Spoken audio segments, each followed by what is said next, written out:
Welcome back, everyone. You're here for the deep dive where we get you up to speed quickly. That's the goal.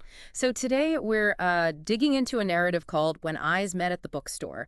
It's this really charming story about chance encounters. Right. And our mission really is just to unpack the key moments in this story of Ayaan and Noor, see what it tells us about, well, connection. Let's start with them. Ayaan and Noor, very different people initially. Yeah, totally. Ayaan is presented as, very logical, finds his comfort in books, facts. Orderly. Exactly. And then there's Noor. She's more about seeing signs, the beauty and randomness, maybe a bit more whimsical. Definitely sets up an interesting dynamic. So the story kicks off how? Well, picture this typical rainy Saturday cozy bookstore scene. The best kind. Right. So Noor ducks inside to get out of the rain. You hear the little bell chime above the door. Standard bookstore charm. And Ayaan's already there. Yep, he's browsing the fiction section. Yeah. And Noor notices the book he's holding. Which is Don't Keep Us Waiting. It's The Night Circus. Ah. And that's significant because... Because Noor immediately says something like, "That's my favorite book." Wow. Okay. That's a pretty good opening. And then she adds the line that really sparks things off. Yeah. Then it's a sign. There it is. Her belief in signs coming right out. Exactly. Yeah. And it works. That's the catalyst. It breaks the ice. So they start talking. Yeah. About the book. About the book, yeah. And then, coffee comes up pretty quickly. They end up going next door for coffee. Makes sense. And over coffee, we learn a bit more about them. We do. We find out Noor's a graphic designer, loves rainy days, clearly, and apparently she likes the smell of old books. I get that. And Ayaan. He's a software developer, Yeah. likes old jazz music. And here's a little detail. He writes short stories, but keeps them completely to himself. Oh, interesting. A hidden depth there. For sure.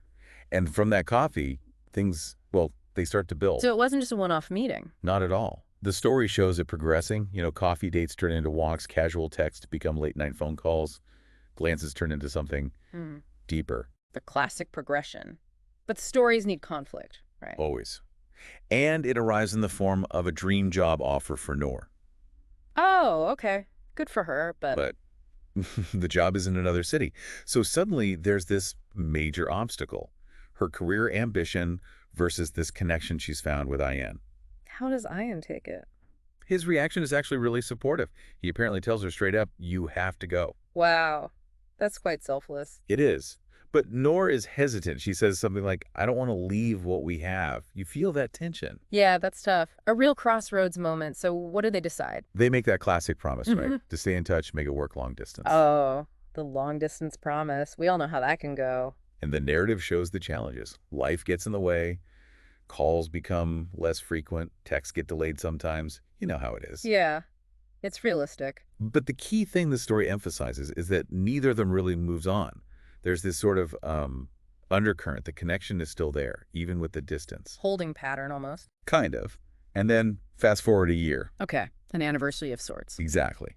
A year later, Noor finds herself back in the same city, and she goes back to that bookstore, the place where it all started. Oh, I like the symmetry. What happens? She discovers a new book on the shelves, and the title is When Eyes Met at the Bookstore No way. Written by? by Ayaan, the software developer with the secret short stories. He actually published something Yeah. and named it after their meeting. That's huge. It is.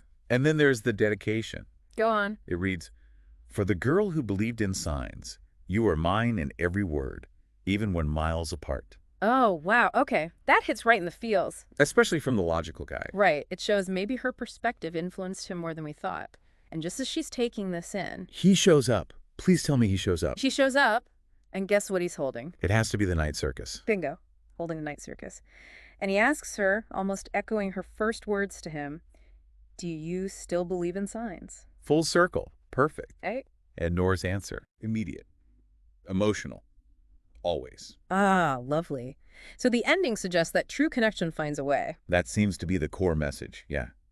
That love, or maybe just deep connection, can endure distance and time, and sometimes it just circles back. So pulling back, what's the main takeaway here? What does this little story offer? I think it really highlights how being open, sharing something small about yourself, like a favorite book, can be that initial spark. Vulnerability, maybe. A little bit, yeah. Even in a small way. And it also shows that even when life throws curveballs, like distance, A strong bond might just, well, it might just wait for the right time to reappear. It definitely makes you pause and think about your own life, doesn't it? Those Mhm. little moments, the chance encounters you've For had. sure. Who knows what could have started from a brief chat or noticing a shared interest. What signs maybe have we all seen or maybe overlooked along the way? Something to ponder. A good reminder that big things can start small. Indeed. Thanks for diving deep into this one with us today.